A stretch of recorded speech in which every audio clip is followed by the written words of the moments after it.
Good day, everyone. Hey, let me ask you a hard question. Is your organization connected?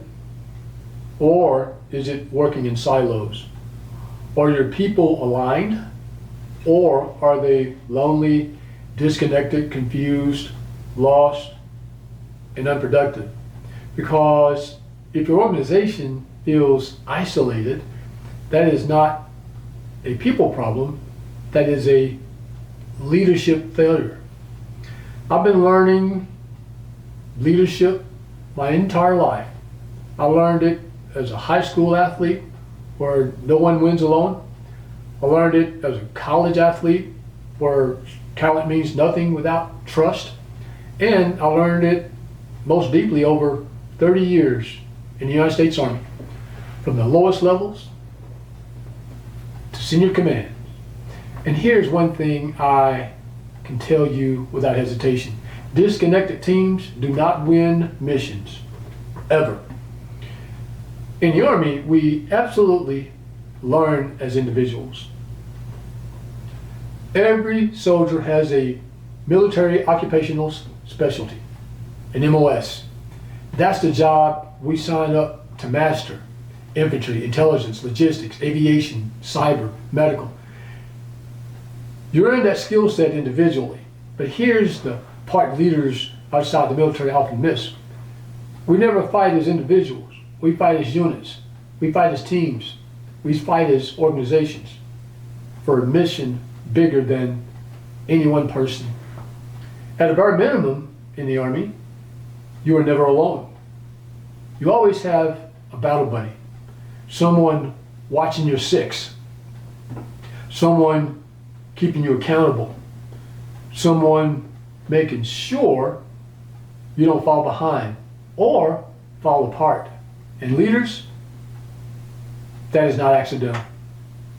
That is by design. So here are 3 ways to connect your teams. Create a shared mission, then repeat it relentlessly. Disconnected teams don't lack talent, they lack clarity. In the Army, every soldier knows 3 things at all times. What the mission is, why the mission matters, how their role supports the larger objective. Leaders connect teams by constantly answering this question: how does what you do today contribute to the mission we are accomplishing together? If your people can't answer that in one sentence, they are not disconnected by accident. They are disconnected by leadership silence. Second thing, build battle buddy accountability. No one operates alone. Connection is not created by meetings. It's created by mutual responsibility. In the Army, no one operates solo. At a minimum, you have, as I said, a battle buddy. A leader builds connection by using no one works in isolation. Peers are paired for accountability. Wins and failures are shared, not hidden. When people know someone is watching their six, performance increases, trust strengthens, and isolation disappears. The third thing, debrief together, win or lose. Most organizations only talk when something goes wrong. Strong organizations talk after everything. In the military, we conduct an after-action review, right? What happened? What went right? What went wrong? What will we do better the next time? Debriefing together does 2 things. It removes blame. It reinforces belonging. Teams that reflect together stay together. Teams that never debrief drifts apart.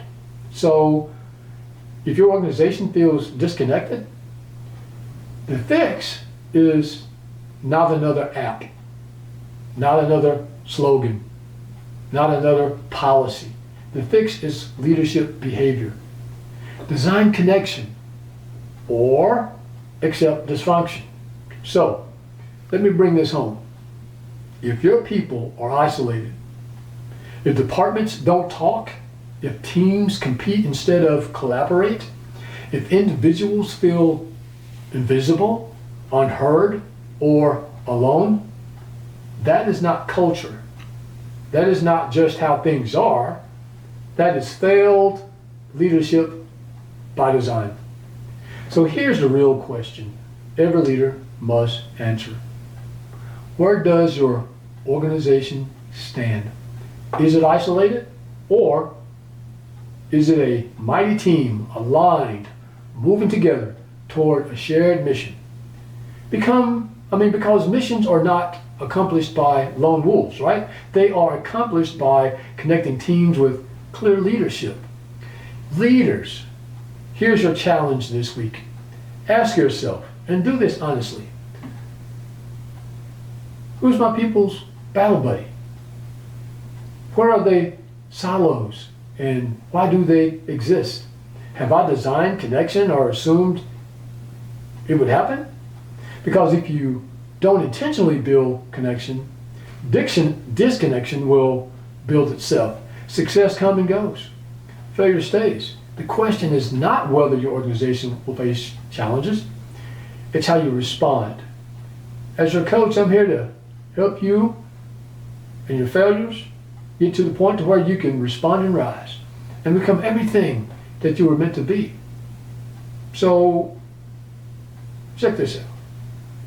If this message resonated with you as a leader, here's how to take the next step. Go ahead, subscribe to the channel, and ring the notification bell so you don't miss future leadership lessons. Right? These will help you as individuals and help your organizations to learn how to respond and rise. Reach out to me for my failure debrief kit. I got something I'll send to you that'll help out with this. This is the same reflection tool I used throughout my military career to turn leadership breakdowns into breakthroughs, win or lose. So reach out to me at America's Failure Command for that. Read my books. Failure is not the problem. It's the beginning of your success. That book has a journal and a workbook so you can dive deeper. Leadership, that's what we're talking about. So I have a book, Failure is Not the Problem, It's Your Leadership. And I have a couple of children's books, Is Georgia a Failure? And Failure Grace and Her Failure-tastic Experience. You can visit me at georgiamilton.com to see other things that I offer, or you can contact me personally at America's Failure Command at Gmail if you want to explore coaching and leadership training or speaking for your organization. I can do that. Success comes and goes. Failure stays. As your coach, I'm here to help you use your failures to respond and rise and become everything that you and your organization were meant to be. It's been a good day, Go. So you guys take care. Major Failure-tastic out.